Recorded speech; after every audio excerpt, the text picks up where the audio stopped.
working? Yeah, there we go.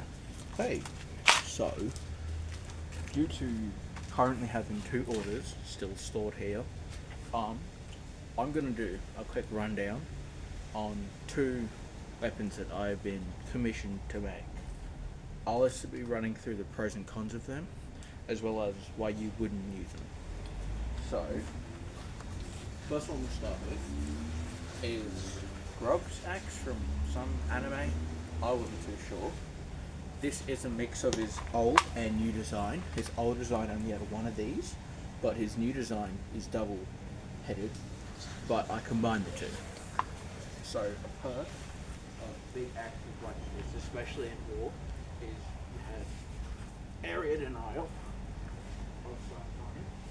You would have to keep track of where your axe heads are, but they do work. Another perk of having this kind of axe head where it's long and pointy is, while not effective, they can be useful. You get a thrust of some kind, of either pushing the axe head forward or just shoving. But a downside of having 2 of them is, as you would with an actual axe, you hold it up close so you can control where the axe head goes. The downside of having both of these here is, if you're not paying that attention, especially in the middle of a battle, you may run the risk of stabbing your arm.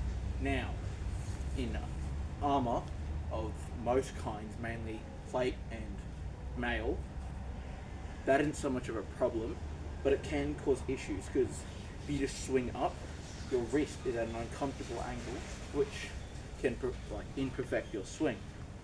But then again, if you just really need to get that close, like to choke up on it in the middle of battle, you're better off just doing this to give you still that wide sweeping motion. Now, on to everyone's favourite big sword, the Buster Sword, which this one,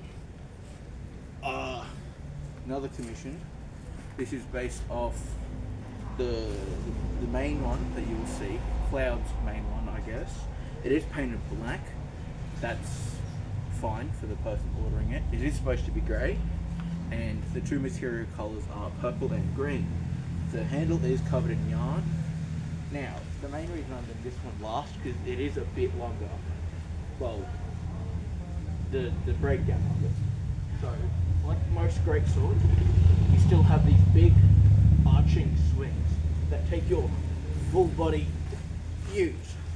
But big downside of swords that are much thicker is, surprisingly, aerodynamics. Is something this big is not that fast with motions like that due to having to push more air. It's like, have you ever tried to walk through water? If you're going against it this way, you have to push more, but if you turn, you push less. That applies here, but with air. So, unless you're always just doing these single-edged attacks with no swapping, that can be very bad due to having to exert more force, which means more energy, which means you get tired quicker. Now, an upside of a sword this big is it can be used somewhat as a shield if it's desperate enough, because unlike with normal swords that I'll show soon, is, actually I'll prove it now, is when, let's take the Zweihander for example, if, excuse me a moment, let's say I'm holding this, someone with another sword comes across, they can push and pull against it, which can be good and bad depending on the scenario. But with something like this, I parry from the flat, they have to push a lot more to get around it, and the weight of that can help when binding. But a downside of that is binding and parries are much harder due to its length. And another thing back to the aerodynamics is great swords you'll see in video games, the real big ones, they are big hunking weapons, because that does leave you vulnerable. Sure, if you're in heavy enough armor and you're only doing one-on-one, those big swings can work. But for the sake of the times where greatswords would be used, by mercenaries, bodyguards, that kind of jazz.